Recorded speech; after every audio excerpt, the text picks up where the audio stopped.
നമസ്കാരം, ബിഗ് ന്യൂസിലേക്ക് സ്വാഗതം. നിലമ്പൂർ ഉപതെരഞ്ഞെടുപ്പിൽ തൃണമൂൽ കോൺഗ്രസ് സ്ഥാനാർത്ഥി PV അൻവറിന് തിരിച്ചടി. തൃണമൂൽ കോൺഗ്രസിന്റെ പേരിൽ നൽകിയ നാമനിർദ്ദേശ പത്രിക സൂക്ഷ്മ പരിശോധനയിൽ തള്ളി.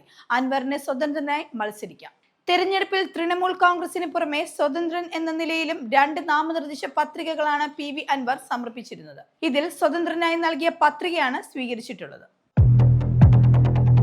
സംസ്ഥാന പോലീസ് മേധാവി സ്ഥാനത്തേക്കുള്ള മത്സരം കടുക്കുകയാണ്. അതിനിടെ DGP സ്ഥാനത്തേക്ക് പരിഗണിക്കാനായി സംസ്ഥാന സർക്കാർ നൽകിയ പട്ടികയിൽ ഇടം പിടിച്ചവർക്കെതിരെ UPSCയിലേക്ക് പരാതികളുടെ ഒരു വൻ നിരയാണ് എത്തിക്കൊണ്ടിരിക്കുന്നത്. 2 ആഴ്ചകളിൽ അടുത്ത DGPയെ സംബന്ധിച്ച് UPSC അന്തിമ പട്ടിക തയ്യാറാക്കി കേരളത്തിന് സമർപ്പിക്കാനിരിക്കെയാണ് ഇപ്പോൾ ഈ പരാതികളുടെ കുത്തൊഴുക്ക് നടക്കുന്നത്. ലോകത്തെ ഏറ്റവും വലിയ കണ്ടെയ്നർ കപ്പലായ MSC ഐറീന വിഴിഞ്ഞം തുറമുഖത്തേക്ക് ഇന്ന് രാത്രിയാണ് കപ്പൽ വിഴിഞ്ഞം പുറം കടലിലെത്തുക. എന്നാൽ ബർത്തിലെടുക്കുന്നത് 6-ാം തീയതിയാണ്. ഐറീന ആദ്യമായാണ് സൗത്ത് ഏഷ്യൻ തുറമുഖങ്ങളിൽ എത്തുന്നത്. സിംഗപ്പൂരിൽ നിന്നാണ് കപ്പൽ വിഴിഞ്ഞത്തേക്ക് എത്തുന്നത്. മലയാളികളായ തൃശൂർ സ്വദേശി വില്ലി ആന്റണിയാണ് പടുകൂറ്റൻ കപ്പലിന്റെ ക്യാപ്റ്റൻ. കണ്ണൂർ സ്വദേശി അഭിനന്ദ് ഉൾപ്പെടെ 35 ജീവനക്കാരാണ് കപ്പലിലുള്ളത്. മെഡിറ്ററേനിയൻ ഷിപ്പിംഗ് കമ്പനിയുടെ ഐറീന സീരീസിലുള്ള കപ്പലാണ് ലോകത്തെ ഏറ്റവും വലിയ കണ്ടെയ്നർ കപ്പൽ. അങ്കമാലി ശബരി റെയിൽപാത യാഥാർത്ഥ്യത്തിലേക്ക്. ഇത് സംബന്ധിച്ച് കേന്ദ്ര സർക്കാരുമായുള്ള ചർച്ചയിൽ തീരുമാനമായതായി മന്ത്രി V അബ്ദുറഹ്മാൻ പറഞ്ഞു. കേന്ദ്ര വിദഗ്ധ സംഘം അടുത്ത ദിവസം തന്നെ കേരളത്തിലെത്തും. അതിനുശേഷം യോഗം ചേർന്ന് ഔദ്യോഗികമായി പ്രവൃത്തി ആരംഭിക്കും. ഭൂമി ഏറ്റെടുക്കൽ പ്രവൃത്തി ആരംഭിക്കാനാണ് തീരുമാനിച്ചത്. ജൂലൈയിൽ തന്നെ പ്രവൃത്തി ആരംഭിക്കാനാണ് കേന്ദ്രവുമായുള്ള ചർച്ചയിൽ ധാരണയായത്. ശബരി റെയിൽപാത വേഗത്തിലാക്കാൻ സർക്കാർ വേണ്ട നടപടികൾ സ്വീകരിക്കുമെന്നും അബ്ദുറഹ്മാൻ മാധ്യമങ്ങളോട് വ്യക്തമാക്കി.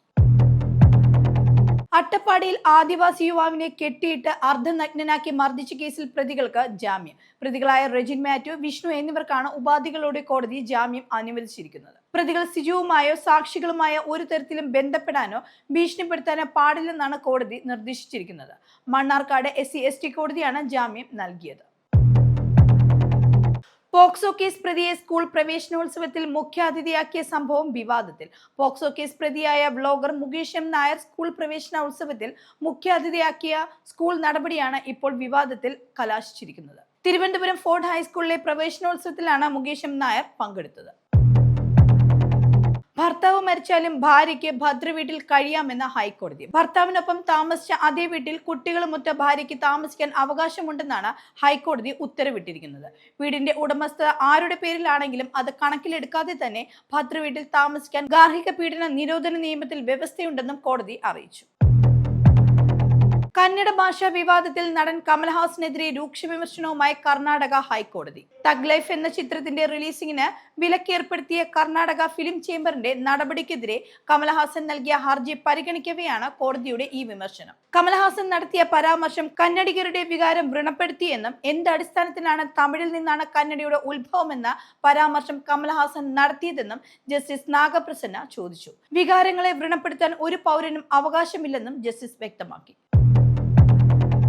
ശബരിമല നട നാളെ തുറക്കും. പ്രതിഷ്ഠാ ദിന പൂജകൾക്കായാണ് നട തുറക്കുന്നത്. ബുധനാഴ്ച വൈകിട്ട് 5-ന് മേൽശാന്തി അരുൺകുമാർ നമ്പൂതിരി ശ്രീകോവിൽ തുറന്ന് ദീപം തെളിയിക്കും.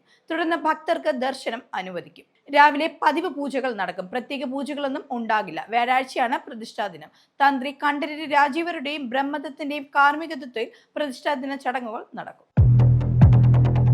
നീറ്റ് PG പരീക്ഷകൾ മാറ്റി. ബിരുദാനന്തര ബിരുദ കോഴ്സുകളിലേക്കുള്ള മെഡിക്കൽ പ്രവേശന പരീക്ഷയായ national eligibility cum entrance test PG ആണ് മാറ്റിയിരിക്കുന്നത്.